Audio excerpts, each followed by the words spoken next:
ए 15 marks में है, हम इसमें 15/15 कैसे कवर करते हैं देखते हैं।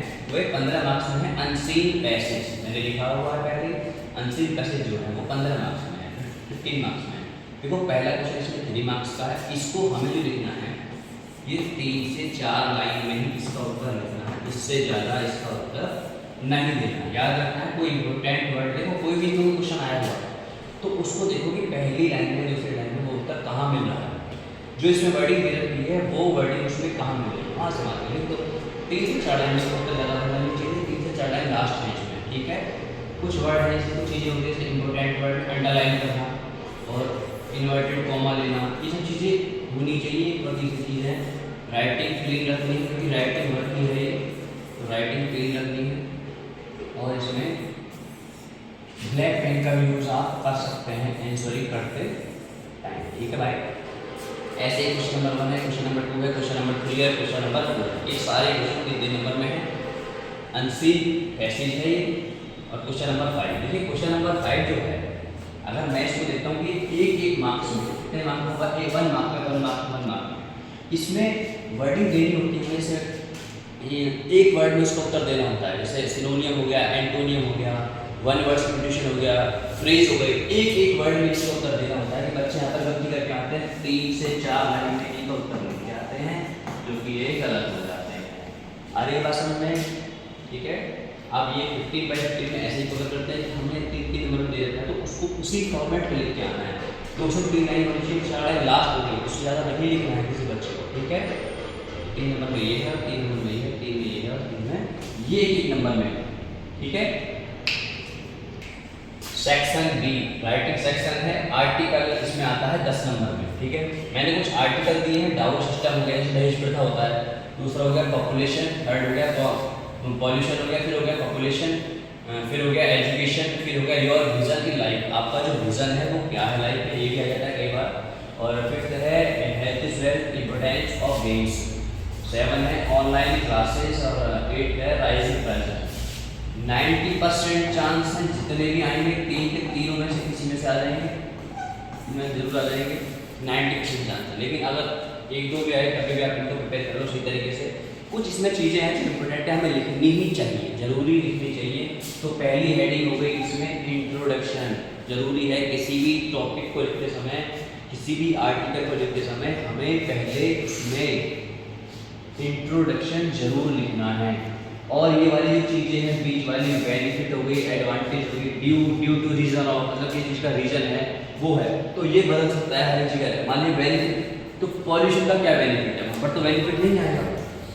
तो सब चीज़ें यहाँ पर हेडिंग अलग अलग हो सकती है, लेकिन पहला जो हेडिंग है वो इंट्रोडक्शन है, होनी चाहिए। किसी भी आर्टिकल को लिखते समय एक बार ध्यान दें, किसी भी आर्टिकल को लिखते समय आप पहले इंट्रोडक्शन जरूर लिखें उसमें, ठीक है। और लास्ट हेडिंग उसमें कंक्लूजन जरूर होनी चाहिए, निष्कर्ष क्या है, मतलब कैसे किसी को शॉर्ट आउट करा जा सकता है, तो वो एक तरीके से निष्कर्ष हो गया है ना। तो निष्कर्ष जरूर होना चाहिए, इंट्रोडक्शन जरूर होना चाहिए। बीच वाली हेडिंग को अपने हिसाब से टॉपिक के अकॉर्डिंग बदल सकते हैं, ठीक है। तो ये हमारा क्वेश्चन नंबर बी है, जिसको हमें ध्यान रखना है। कम से कम 4-5 हेडिंग में लिखें, 4-5 को पैराग्राफ में लिखें तो अच्छा रहता है, अच्छे मार्क्स आते हैं, 10 आउट ऑफ 10 आएंगे। इसमें भी ध्यान रखना है कोई आपके अकॉर्डिंग इंपॉर्टेंट वर्ड है, कोई आपकी तरह इंपॉर्टेंट वर्ड लिखा हुआ है, इसमें इंपॉर्टेंट वर्ड है उसको अंडरलाइन करें, इन्वर्टेड कॉमा दें, है ना, और ब्लैक पेन का यूज़ करें। इन सभी चीज़ों में ध्यान रखना है, ब्लैक पेन का यूज़ करें। और ये भाई 5 पैराग्राफ में होना चाहिए, करीब 4-5 पैराग्राफ में होता है तो मार्क्स अच्छे आते हैं। अगर आपने सही तरीके से करा है, जैसे आपने इसका इंट्रोडक्शन भी लिखा है ना, और आपने उसका लास्ट में कंक्लूजन भी लिखा है, ये लास्ट ही है, लास्ट हेडिंग होती है इसमें, तो ये होती है कंक्लूजन।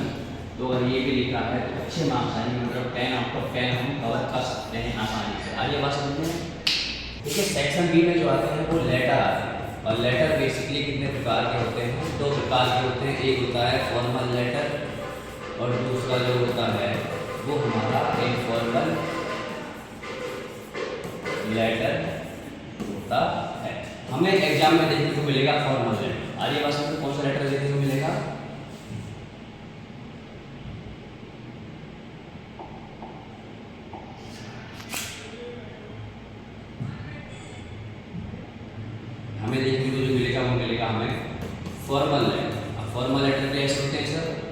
सर फॉर्मल लेटर जो होते हैं वो ऑफिशियल लेटर होते हैं। कौन सा लेटर होते हैं हमारे?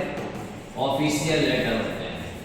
ऑफिशियल लेटर का मतलब ये है जिसको हम ऑफिशियल तरीके से लिख सकते हैं, वो होते हैं हमारे फॉर्मल लेटर।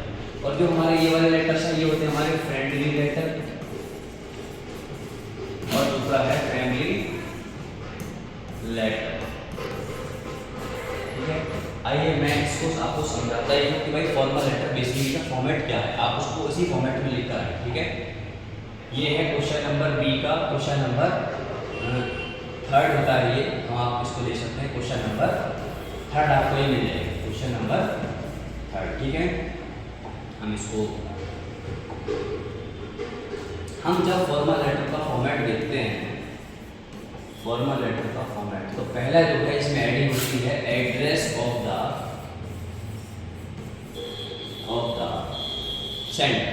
सेंडर का मतलब जैसे मैं आपको लेटर लिख रहा हूँ तो मेरा एड्रेस इसमें आना है। जैसे मैंने लिखा, मैंने एक मोबाइल खरीदा है दिल्ली से, ठीक है, और उसमें मोबाइल टूट गया, वो गारंटी में था, तो मैंने उसको रिटर्न करना है। तो मैंने क्या करा, पहले मेरा एड्रेस आएगा, फिर आएगा डेट जिसमें मैं लेटर को लिख रहा हूँ। ठीक है, जिस डेट में मैं लिख रहा हूँ, फिर आएगा एड्रेस ऑफ द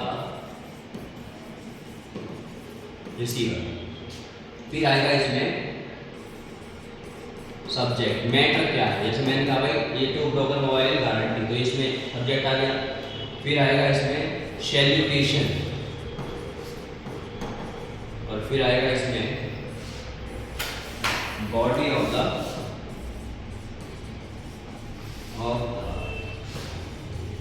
लेटर, और फिर इसमें हो गया सब्सक्रिप्शन, और फिर इसमें हो गया नहीं। याद रखना है एड्रेस ऑफ द सेंडर में जो भी लेटर लिख रहा है, जैसे मैं लिख रहा हूँ तो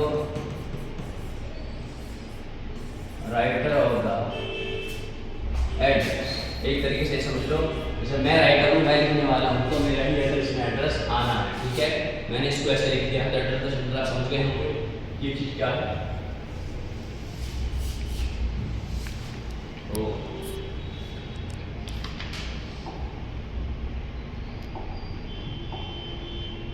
अब आप समझते हैं कि भाई एड्रेस ऑफ द सेंटर में से मेरा एड्रेस आ गया। फिर आगे डेट, डेट आएगी जो करंट डेट है। कौन सी डेट? जो करंट डेट है,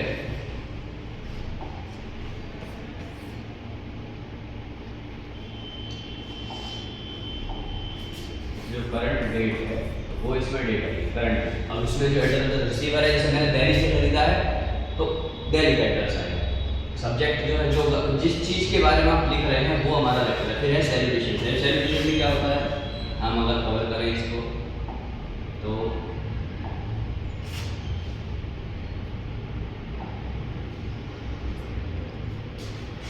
सेलिब्रेशन में डियर सर या फिर डियर मैम, ये सारी चीजें ही लेफ्ट में आएंगी, पेज के लेफ्ट।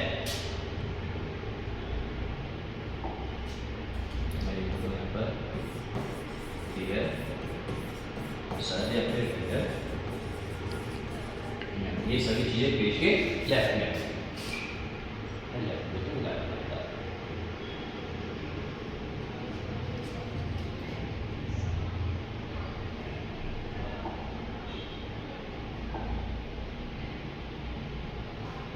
दो से 3 पैरा मैं उसको लिखूँ, 2 पैरा में तो परफेक्ट लिखूँ, 2 पैरा में आप लिखाओगे तो अच्छे मार्क्स आपके इसमें आएंगे। ये भी 10 में 10 मार्क्स का 10 मार्क्स आप इसमें कवर कर सकते हैं अच्छे तरीके से। और फिर है आपका नेम। नेम कई बार बोलते हैं कि एक्सपायर्ड लिख के आना है, एक्सपायर्ड नेम लिख के आना होता है, भाई ये गलत हो जाता है। उसमें दे रखा है कि यू आर, जैसे नाम दे रखा है यू आर हर्षित स्लैश लाकर हर्षिता, तो लड़के अपना नाम हर्षित लिख कर आएंगे और लड़कियां अपना नाम हर्षिता लिख कर आएंगी। ये ध्यान देने से अगर बच्चे गलती कर आते हैं उसमें एक्सपायर्ड भी तो उसको नाम दे रखा है कि यू आर मोहित या फिर मुखबिता, तो लड़कियां अपना नाम मुखबिता लिख के आएंगी या लड़के अपना नाम मोहित लिख कर आएंगे। आगे बात समझ में, तो इस तरीके से 10 आउट ऑफ 10 कवर करते हैं। एक सही तरीके से फॉर्मेट में लिख के आओगे तो 10 मिनट आराम से आप इसमें लेके आ सकते हैं। ठीक है, ये है सेक्शन सी, और सेक्शन सी जो है वो 25 मार्क्स में आता है। ग्रामर सेक्शन में, अगर मैं ग्रामर सेक्शन की बात करता हूँ तो ग्रामर सेक्शन अपने आप में बहुत ही ईजी है, इतना टफ भी नहीं, but that's depend on student. तो ये सेक्शन सी है, ग्रामर सेक्शन 25 मार्क्स में आता है, जिसमें होमोफोन्स कवर करते हैं, आइडियम एंड फ्रेज कवर करते हैं, वन वर्ड सब्स्टिट्यूशन कवर करते हैं, और फोर्थ है डायरेक्ट इनडायरेक्ट कवर करते हैं। फिर सिनोनियम, एंटोनियम। देखो डायरेक्ट इनडायरेक्ट बेसिकली आपको पता है, जैसे कुछ चीज़ें सेट टू को लेकर हम बच्चे इसमें कंफ्यूज रहते हैं, याद रखना है सेट टू में कुछ चीज़ ज़्यादा टफ नहीं थी, जैसे आस्ट आ गया है ना, और ऑर्डर्ड आ गया। अगर टीचर है तो ऑर्डर्ड ही देंगे, है ना, मोस्टली यही होता है। जैसे एडवाइस भी होता है इसमें कई बार, एडवाइस है ना। तो इसमें आपको चीज़ें समझनी है, मैंने एक वीडियो बना रखी है, इसके ऊपर आप देख सकते हैं, डायरेक्ट के ऊपर पूरी वीडियो में आप उसको देख सकते हैं, ठीक है। तो डायरेक्ट इनडायरेक्ट में होते हैं, सिनोनियम होते हैं, एंटोनियम। सिनोनियम का मतलब वर्ड से ही है सिमिलर, इसका नाम ही सिनोनियम, तो वो सिमिलर से ही मिलता जुलता है, मतलब सिमिलर, जैसे किसी वर्ड का मिलना क्या सेम बिल्कुल समान जैसा हो। तो एंटोनियम मतलब होता है अपोजिट, नाम भी ही है।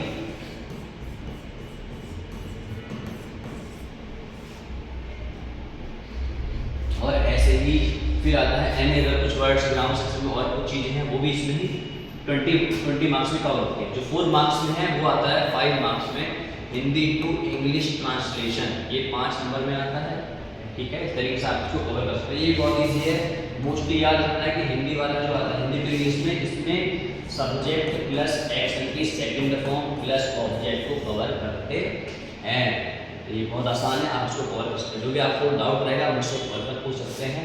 ये मेरा नंबर जहाँ लिखा हुआ है 8700832409, ठीक है।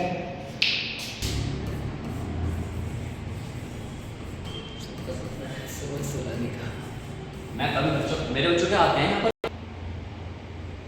चलिए ठीक है। ये है क्वेश्चन नंबर 7, हम इसको कवर करते हैं, देखिए हम कवर करते हैं सेक्शन डी, लिटरेचर है, 40 मार्क्स में आता है। कितने मार्क्स में? 40 मार्क्स में। हम पहले देखते हैं answer any two of following question about 40 words each, मतलब 40 नंबर में इसका आंसर ये आना है। लिटरेचर 4 नंबर के 2 क्वेश्चन आने हैं। कितनी लाइन लिखते हैं हमें? 4 से 5 लाइन लास्ट हो गई, याद रखना है। जैसे पहले क्वेश्चन से आ गया, what did M Hamel say about French language, इसमें ये क्वेश्चन मिल जाएगा आपको, what did M Hamel say about French language. M Hamel say French language के बारे में क्या कहते हैं, दैट नॉट मैटर कि आपको आता है कि नहीं, लेकिन कुछ चीज़ें इसमें कवर हो रही है। मैंने कहा भाई what did M Hamel say about French language. सबसे पहले क्या करना है आपको, आंसरिंग करते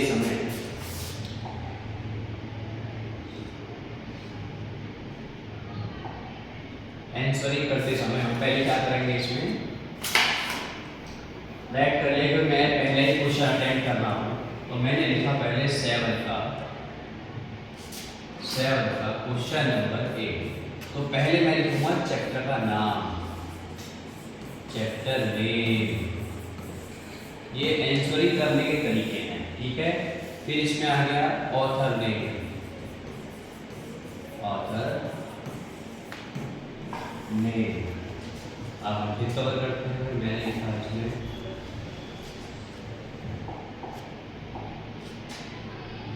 ऑथर नेम क्या है,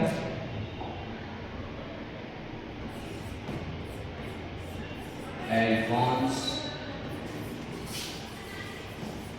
डॉयल। और फिर है चैप्टर नेम, इसमें क्या है, लास्ट लेसन। जब आप इतना कवर कर देते हैं आप लोग को भाई क्लियर हो जाता है कि उसके बाद बच्चे को इतना तो क्लियर है। अब इसमें ये लिखा हुआ है मैंने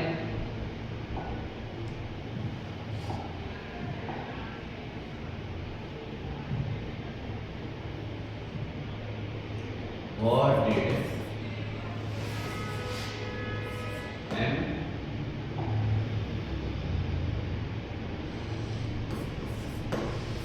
हैमल से अबाउट फ्रेंच।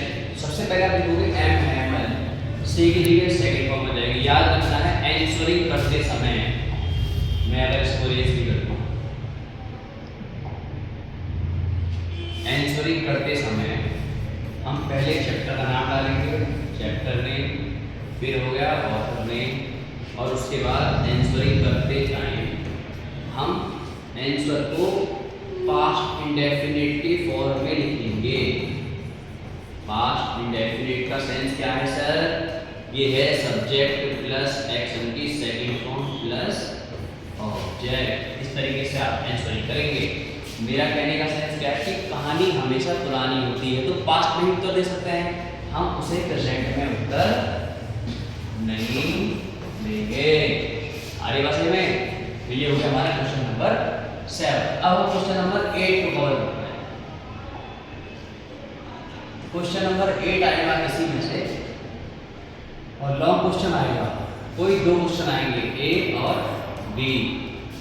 यहाँ भी ऐसे लगे, यहाँ भी ऐसे, एनी वन करने को आएगा। याद रखना है, कोई क्वेश्चन अटेंड करो 7 से 8 लाइन में क्या ना क्वेश्चन आधा हो सकता है, पॉसिबल तो 2 पैराग्राफ में लिख कर आओ, है ना। और इन्वर्टेड कॉमा, अंडरलाइन, इन सब चीजों का तो ध्यान रखना है। इन्वर्टेड कॉमा का बहुत ध्यान देना है भाई, और कॉमास का रहने दो। ये सारी चीजें हमारी राइटिंग स्किल में आती है, उसको कवर करती हैं, तो हमें सही तरीके से ही उसको अटेम्प्ट करना होता है। ठीक है, तो यहाँ पर 2 पैराग्राफ में आप इसके उत्तर देकर आएंगे। लॉन्ग क्वेश्चन है ये, साथ में यहाँ पर क्वेश्चन आएगा 7 मार्क्स में। कोशिश है कि पूरे 7 आउट ऑफ 7 आ जाएंगे। अगर आप राइटिंग अच्छी लिख कर आएंगे और अच्छी राइटिंग है, अच्छा तरीका है लिखने का, अच्छा रिजोर है आपका, तब के 7 आउट ऑफ 7 आ जाएंगे। ये है पोएट्री सेक्शन, क्वेश्चन नंबर 9, और इसमें है read the following steps carefully and answering the question that following. देखो 6 मार्क्स में ही आना है। कितने मार्क्स में? 6 मार्क्स में। इसमें 3 क्वेश्चन आते हैं, 2 नंबर में, 2 मार्क्स। ऐसे सेम ही है और ऐसे सेम ये है। याद रखना है कि इसमें भी पहले ये करना है कि जो भी आपका स्टेंज आया है, जो भी टेक्स्ट आया है, इस तरीके से आपका पहले ये देखना है ये कौन सा पोएम था।